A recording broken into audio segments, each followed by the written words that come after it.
નમસ્તે મિત્રો, આપનું સ્વાગત છે યુટ્યુબ ચેનલ ગ્લીમ ઓફ ગોડમાં। આજે આપણે શ્રીમદ ભાગવતમાં આગળ વધીએ હરિના અવતાર તથા ચરિત્રોનું વર્ણન જોઈએ। સુતજી બોલ્યા, ભગવાનના દિવ્ય અવતારોની કથા સાંભળો। સૃષ્ટિના શરૂઆતમાં એમણે પહેલા પુરુષનું રૂપ ધારણ કર્યું। ઋષિમુનિઓ પોતાના જ્ઞાનચક્ષુઓથી એમના વિરાટ રૂપનું દર્શન કરે છે। એ રૂપના હજારો પગ, ભુજાઓ, મોં વગેરે છે। એના જ અંશથી દૂતા વગેરે પેદા થાય છે। એ જ ભગવાને પ્રથમ સનક, સનંદન, સનાતન અને સનતકુમાર એમ 4 બ્રાહ્મણોના રૂપમાં અવતાર લઈ અખંડ બ્રહ્મચર્યનું પાલન કર્યું। બીજો વરાહ અવતાર લઈ રસાતલમાં ગયેલી પૃથ્વીને બહાર કાઢી।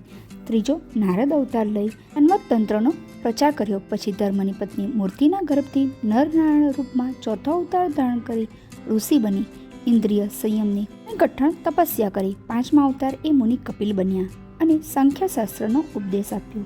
છઠ્ઠો અવતાર ત્રિ અંસુયાના સંતાન તરીકે દત્તાત્રેય નામથી અવતાર લઈ પ્રહલાદ અને અલર્કને બ્રહ્મજ્ઞાનનો ઉપદેશ આપ્યો।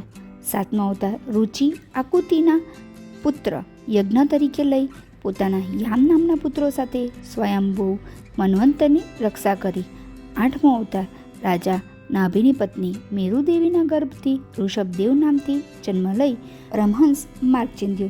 પૃથુ રાજાના નામે 9મો અવતાર લઈ પૃથ્વીને દોહન કરી ઔષધિઓ અને અન્ન પ્રાપ્ત કર્યા। 10મો મત્સ્ય અવતાર લઈ પૃથ્વીરૂપી નૌકામાં બેસાડી આગલા મન્વંતરના અધિપતિ વૈવસ્ત મનુની રક્ષા કરી। જે સમયે દેવો અને દાનવો સમુદ્ર મંથન કરતા હતા ત્યારે 11મો કચ્છ એટલે કે કાચબાનો અવતાર ધારણ કરી ભગવાને મંદરાચલ પર્વતને પોતાની પીઠ ઉપર ધારણ કર્યો હતો।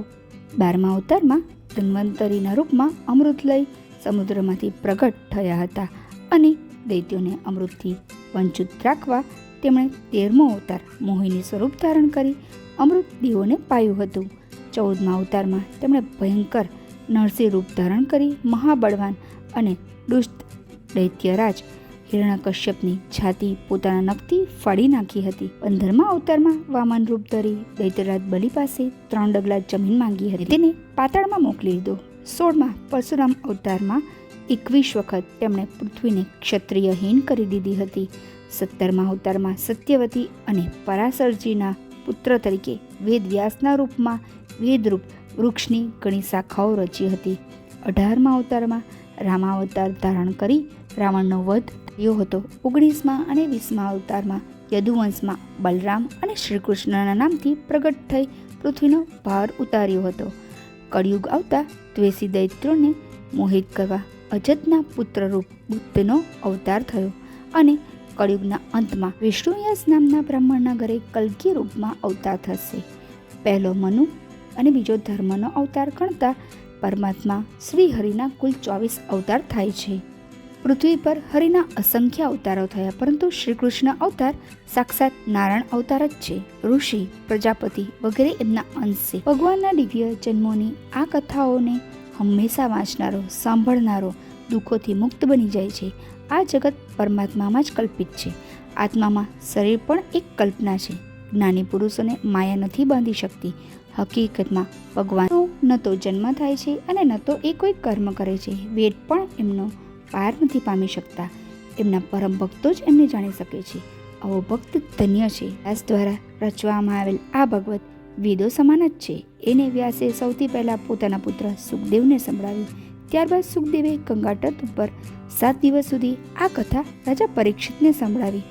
ત્યાં જ મેં આ કથા સાંભળી છે। મેં આ કથા જેવી સાંભળી છે તેવી જ તમને પણ સંભળાવું છું। આમ સુતજીએ હરિના અવતારોનું વર્ણન કર્યું। આવતીકાલે આપણે જોઈશું શા માટે વેદવ્યાસજી અસંતુષ્ટ થયા હતા। આજે આપણે અહીં જ અટકીએ। જય શ્રી કૃષ્ણ। જો આપને આ વિડીયો પસંદ આવ્યો હોય તો વિડીયોને લાઈક કરજો, શેર કરજો અને ચેનલને સબસ્ક્રાઈબ કરવાનું ભૂલતા નહીં।